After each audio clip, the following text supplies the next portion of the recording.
நம்முடைய வாழ்வில் நாம் அறியாமையாலோ அல்லது வேண்டுமென்றோ பல தவறுகளைச் செய்துவிடுகிறோம்.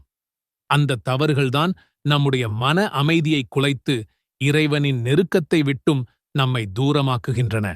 ஆனால் நம்முடைய பேரருளாளன் அல்லாஹ் தன் அடியார்களின் பாவங்களை மன்னிக்கவும் அவர்கள் தம்மை நோக்கித் திரும்பவும் எப்போதும் காத்திருக்கிறான். அதற்காகத்தான் அவன் நமக்கு பாவ மன்னிப்பு என்ற ஒரு அற்புதமான வாய்ப்பை வழங்கியுள்ளான்.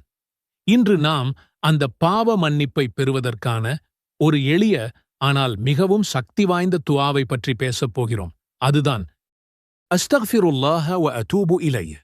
இதன் பொருள், நான் அல்லாஹ்விடம் பாவ மன்னிப்பு கோரி அவன் பக்கமே திரும்புகிறேன்.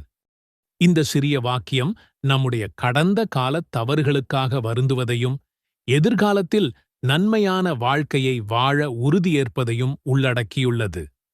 இந்த காணொளியில் இந்த எளிய துஆவின் ஆழமான அர்த்தத்தையும் அதன் மூலம் நாம் பெறும் நன்மைகளையும் பாவ மன்னிப்பு கோருவதற்கான சரியான வழிகளையும் நாம் விரிவாக பார்க்க இருக்கிறோம். தொடர்ந்து இணைந்திருங்கள். அல்லாஹ்வின் கருணையை நாடி பாவ மன்னிப்பு பெறுவதற்கான இந்த ஆன்மீக பயணத்தில் நாமும் பங்கு பெறுவோம்.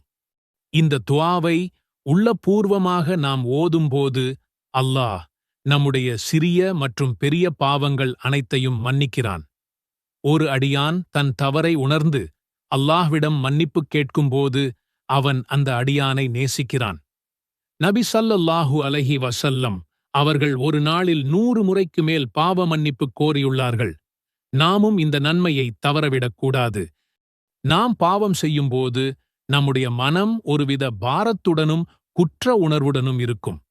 அஸ்தக்ஃபிருல்லாஹ வ அதூபு இலைஹ் என்று நாம் கூறும்போது அந்த பாரம் நீங்கி மனதிற்கு ஒரு அமைதியும் நிம்மதியும் கிடைக்கிறது.